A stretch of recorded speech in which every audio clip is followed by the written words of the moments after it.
Hello there and welcome back to another video. Today we're going to talk about the Arcantina. Yes, the Arcantina in Midnight, the new hangout spot for all the RPers, and definitely a place that you're going to want to go to in Midnight, as there's quite a lot going on here. And in this video, we're going to go through everything that you need to know about this brand new location coming in Midnight. But before we jump into that, I do want to give a massive thank you to all of our channel members and everyone over on the Patreon. Just started posting over there fairly regularly, and if you want to support me in that way, you can check out the links in the description. All right, so yes, the Arcantina. This is definitely one of the more surprise features of Midnight. It was initially revealed when they unveiled their roadmap for the alpha for Midnight, and we saw Arcantina. We had no idea what it was, and then it was eventually revealed to be this whole thing where you collect a core and just have a really good sort of hangout spot. So let's talk about it. So the Arcantina is actually a pocket dimension which was originally introduced during the Seasons comic for The War Within. Now, this is unlocked through the campaign during Arator's journey, which is sort of like the midpoint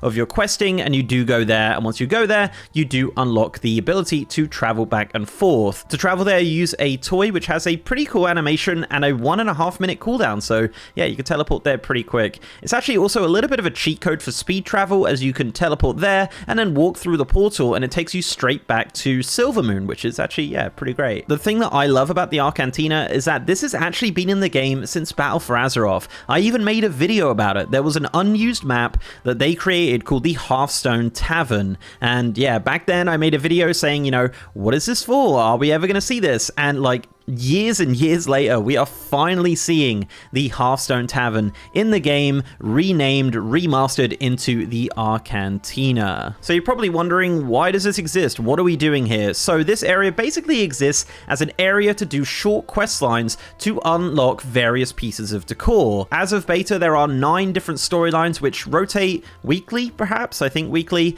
which will take you all over the old world, scaled up to level 80. So you're going to go back to a ton of different zones doing these quest lines and work alongside a lot of the kind of legendary characters from World of Warcraft, which is really great. And they're going to pop in and they're going to give you quests. And one of my favorite parts, just a minor thing, is that they give you portals straight to the zones as well, so you don't have to like go out of your way to go to these zones to sort of do these quest lines. Now, the minimum level to do these quests is level 80, but all of your characters can teleport here at any level because it is a toy. So once you've unlocked it on your account, you can teleport here and hang out and do whatever you want to do. But if you want to do the quests, you can do them from level 80, and they do actually give XP as well, which is really great, but it's not really like a super great way of leveling up, but if you want to do that, you can. So let's go through some of these storylines here. So as mentioned, there are 9 storylines. So you have a quest line from Daneth and Kurden. This quest is called A Favor to Axe, and this takes you back to Hellfire Peninsula, and the reward for this is the Scarred Orcish Spear. Another quest line is from Tehed, which I think I'm pronouncing right, I don't know, and Marius.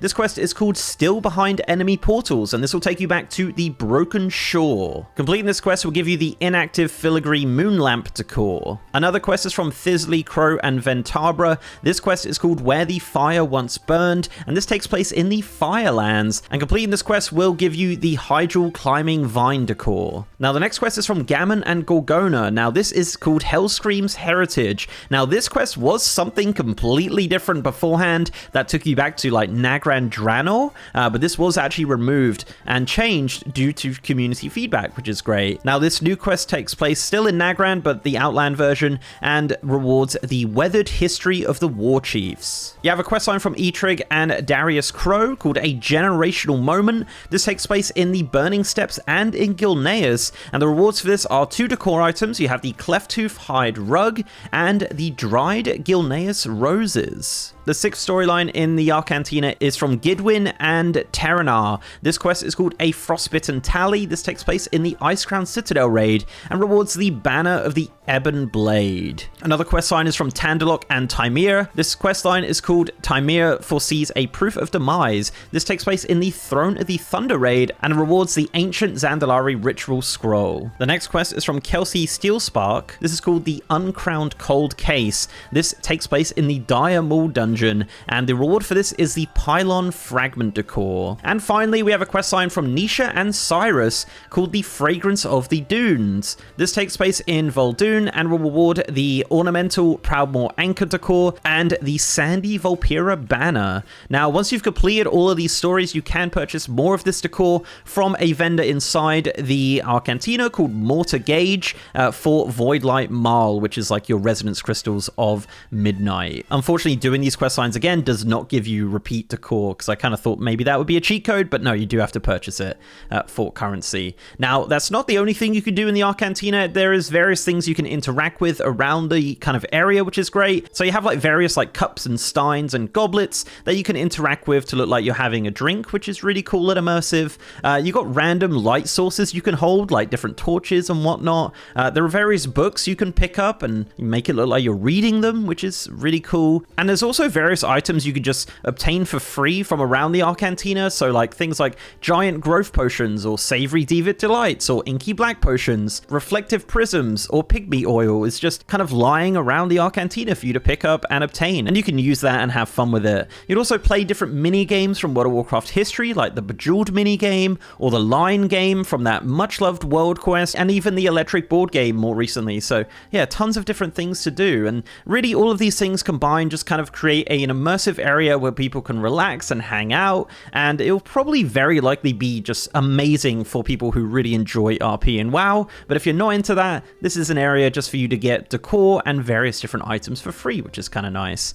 Now, there are a couple of achievements linked to the Arcantina as well. There's only 3 at the moment as of beta. The first one is Share a Drink. So this is to share a toasting brew with various races. This is really easy to do. You just purchase the toasting brew from Bartender Bob and just click each race. So once it's, obviously a little bit more busy, I'm sure all of the races will be there. You also have the achievement Old Soldiers. This is just to complete all of the 9 storylines of the Arcantina. And the final one is Highly Decorated. So actually through these quest lines, you do obtain like random items that you can actually just place on the wall inside the Arcantina, which is just there for you, which is cool. Then yeah, the achievement here is just to obtain all of them. So yeah, that's it. That is the Arcantina in Midnight. Now, this was confirmed to be an evergreen feature, so this will continue to evolve and change over time. Really great to kind of have these side stories where we're going into the old world, making use of these old zones and getting decor from that. I would like to see it expanded in the future where you get like different transmogs, maybe even mounts and things from it. Like, not everyone is into housing and collecting decor, so it'll be cool to have a bit of variety there, but there is no player power here, which honestly is quite great.